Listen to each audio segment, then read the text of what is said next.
de gente que tem dúvidas. Um Deus que não tem medo de gente que sofre. Um Deus que não tem medo do sofrimento humano. Um Deus que não se sente culpado. E esse é um dado interessantíssimo. Às vezes, a gente trata Deus protegendo de tal maneira que ele não se sinta culpado em nenhum momento pelo que está acontecendo. Mas quando você lê os Salmos, você percebe um Deus que não se sente culpado. É um Deus que diz, olha, é assim mesmo, mas eu estou chegando. Eu entendo você, é isso mesmo, dói mesmo, é angustiante mesmo, é sofrido mesmo, mas eu estou chegando. E aí você percebe essa dicotomia aqui. Você vê o salmista. Ele diz assim, até quando ocultarás de mim o rosto? Até quando estarei eu relutando dentro da minha alma? Esse relutando dentro da minha alma é como quando você não entende o que está acontecendo. Não é? Algumas pessoas interpretam isso como uma depressão, mas de fato aqui não é uma depressão, segundo os analistas as análises mais modernas. A ideia aqui é como quando você não consegue entender direito o que está acontecendo e a sua mente vira um turbilhão. Vira um turbilhão. Que é assim, escuta, mas se Deus disse aquilo, por que não está acontecendo aquilo outro? Se Deus falou que era desse jeito, por que não está sendo? Será que eu entendi errado? Será que me informaram errado? Será que não era bem isso que Deus estava dizendo? Mas se Deus prometeu, por que não tá cumprindo? Ou será que está cumprindo e eu que não estou vendo? Percebe? Esse turbilhão de ideias, essa avalanche de ideias que vem de quando em quando e toma de assalto a mente humana quando você não entende o que está acontecendo, quando você não consegue imaginar, mas o que é que está acontecendo? E era o caso exatamente do Davi. Porque quando Deus disse ao Davi, escolha, você quer que eu entregue você aos seus inimigos ou você quer cair nas mãos de Deus? E o Davi disse, não, eu prefiro cair nas mãos de Deus porque Deus é misericordioso. Os inimigos, não, nem um pouco. Então, obrigado. Obrigado mesmo, Harry. Valeu.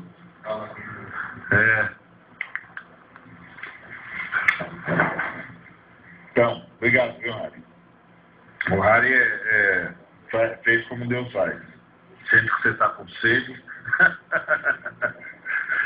Então tá certo, obrigado. O Moreira está fazendo falta, é verdade. Então você percebe, é aquela angústia humana que nos faz ter esse montão de coisas. O Davi tinha isso. O Davi diz, o Senhor disse que eu ia cair na sua mão, e aí o meu filho se levanta contra mim. Quer dizer, eu não caí na mão dos inimigos convencionais, mas surgiu um inimigo inesperado. O que está havendo? Será que eu não entendi o que o profeta falou? Será que Absalão é o executor de Deus? Se ele é o executor de Deus, adianta eu ficar fugindo? Não é melhor eu me entregar e já deixá-lo terminar logo com esse negócio? Onde é que Deus está nisso tudo? Então percebe esse relutar dentro de minha alma, é essa avalanche de ideias que vai sendo jogada sobre a nossa mente e nós mesmos vamos trabalhando para tentar entender o que está acontecendo e nem sempre a gente consegue. E aí fica aquele turbilhão. E é isso que o Davi está dizendo, Senhor, até quando eu vou ficar nesse turbilhão sem entender e com essa tristeza no coração a cada dia? Agora, veja como isso destoa totalmente do final dos Salmos. O Salmo começa dizendo, até quando, Senhor? E faz isso 4 vezes. Até quando o Senhor vai se esquecer de mim e ocultar o seu rosto? Até quando eu vou estar nesse turbilhão com tristeza? Até quando o meu inimigo vai se erguer contra mim? São 4 perguntas. E aí um clamor, né? Responde-me, ilumina meus olhos, para que eu não durma o sono da morte, para que não diga o meu inimigo prevaleci contra ele. A ideia aqui alguns analistas acham que ele estava doente e prevendo que ia morrer. E aí ele diz, Senhor, me salva, porque eles vão dizer, era a mão do Senhor mesmo. Matou o sujeito. Nem precisou que Absalão fizesse. E ele, agora vê como isso destoa dos versículos 5 e 6. Ele diz, no tocante a mim, confio na tua graça. Regozije-se o meu coração na tua salvação. Cantarei ao Senhor por quanto me tem feito muito bem. Ora, isso aqui, os versículos 5 e 6 destoam absolutamente dos 4 primeiros versículos. Parece que é outro sujeito que está falando aqui, né? Parece que alguém entrou na poesia de Davi. Né?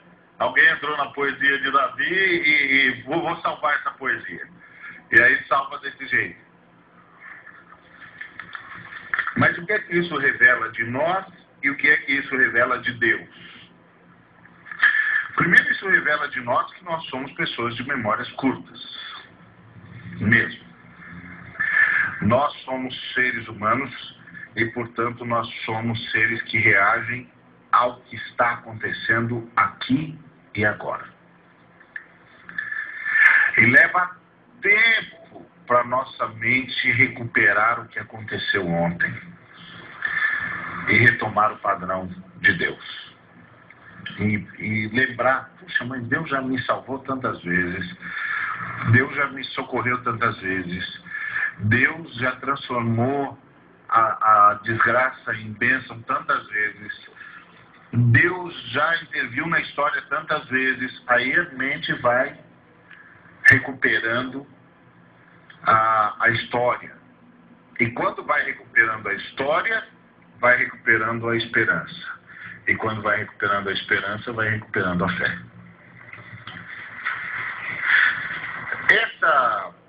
Esse paradoxo aparente entre esses dois grupos de versículos, o primeiro grupo que vai até o versículo 4, e o segundo grupo que envolve os versículos 5 e 6, na verdade, falam exatamente do nosso jeito de ser gente, do nosso jeito de ser. Nós somos seres assim. Nós somos seres que vivem esses extremos dentro de si. Nós vivemos o extremo da fé e o extremo da incredulidade ao mesmo tempo. Essa é a angústia da condição humana. E é a angústia da condição humana porque para nós, o momento, o presente, tem uma força extraordinária. E o presente tem uma força extraordinária por razões óbvias. Porque de fato, nós só temos o presente. Não temos nenhuma garantia de que teremos o futuro. E aí, nesse momento, a história pode ser simplesmente relevada, porque a gente não tem muita certeza se ela vai se repetir, mesmo que ela tenha sido uma história de bênção e de vitória. O presente para nós tem uma força extraordinária. E nós somos tão marcados por isso, que a gente é capaz de num momento, destruir toda uma vida, por causa da dor que nos acometeu naquele instante. Depois, quando a gente se dá conta do que fez, a gente entra em pânico. A gente fica desesperado. Mas naquele momento, aquilo parecia ser a única coisa que a gente podia fazer. Porque essa é a força que o momento tem sobre nós.